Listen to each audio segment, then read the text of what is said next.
So moving on even further, now we're going to be focusing on the term scarcity. What is the meaning of scarcity? The meaning of scarcity should be memorized, should be understood by you by the bottom of your heart. Okay? So before we start further, let's focus on the definition of scarcity. Refers to a situation that arises from unlimited wants but limited resources to satisfy those wants. Okay, let me repeat the definition again. A situation that arises from unlimited wants but limited resources to satisfy those wants is known as scarcity. So, I've mentioned the term resources. What is the meaning of the term resources? Resources refer to the physical materials or the money or the finance or any sort of item which helps you to make something. So, say for example, I'm holding a piece of furniture. Look at this table. This table is a piece of furniture. What could be the resources that was required to make this table? The resources could be wood, the laborers, all the cutting machines. All these resources have joined together to make this wooden furniture known as table. So that is how we understand that resources are things or items that help us to achieve or to make something new. Say for example, resources can also be natural. What are the natural resources that we have around us? So trees are resources, land is a resource, oceans are resources, and animals are resources. All these are resources. Resources could be natural or it can also be man-made. So say for example, I am running a dairy farm. So the dairy farm is giving us 10 liters or say 100 liters of milk every day.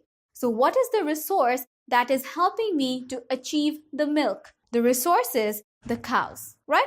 So I hope you understand the meaning of resources now. So again, going back to scarcity, I hope it will be easier for you to relate now. What is the meaning of scarcity? A scarcity is a situation that arises due to unlimited wants that we already talked about, but limited resources to satisfy those wants. We'll be looking at an example of scarcity. So say for example, right now you have a deep urge to have a cone of ice cream. What is the ice cream? The ice cream is your want, isn't it? Now you're craving ice cream like crazy and now you want to have ice cream. So now as much as you're craving the ice cream, it is not being possible for you to get the ice cream. Say, for example, your mother is not at home. She's not going to let you alone. Your car is at the workshop. Or say you do not have enough money with you. So see, your resources are limited. The money, the car, all these are your resources that would help you achieve the ice cream. But since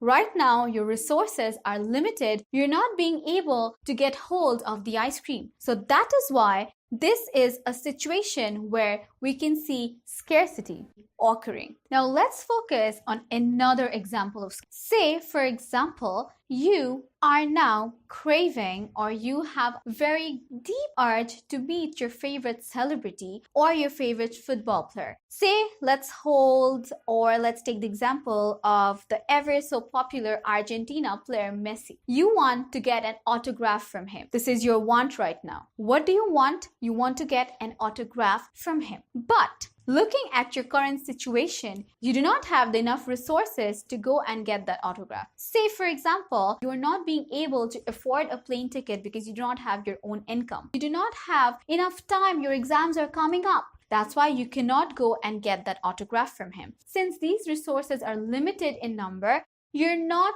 getting the autograph that you were craving. So again, the situation of scarcity has arisen. What has happened? You are wanting something or you want something, but your unlimited want is not being able to be satisfied due to the limited resources that you have. You have limited money, you have limited time. That's why your want is not being satisfied. Hence, scarcity can be seen again in this situation. So now let's consider the example of scarcity to another situation. This situation would be like the rest where I'm going to focus on individual people or individual personas. Say for example, you are moving to college and you want to finish off your degree within 4 years. You have an urge to study architecture. You also have an urge to study engineering. You also have an urge to study English literature. So now what's happening in this situation? Your time is limited. You have 4 years to complete your degree, but you want to complete all the 3 degrees together. It is not possible, because your resource is limited. Your time is limited, but your wants are unlimited. Hence, since you're not being able to satisfy your unlimited wants due to having limited resources, that is when, again, the situation of scarcity is being seen. So you want to go to college, you want to achieve a lot of degrees, but your time is limited. Again, unlimited wants, limited resources, causing scarcity. So far, we've talked about scarcity on an individual level. Now, taking this further, we're going to be talking about the fundamental topic of this chapter, known as the basic economic problem that we can derive from needs, wants, and scarcity. So now we're almost towards the end of our chapter, but the end is the most important. So we're going to combine all our knowledge on needs, wants, scarcity, and everything, and focus on the fundamental of this chapter, known as the basic economic problem.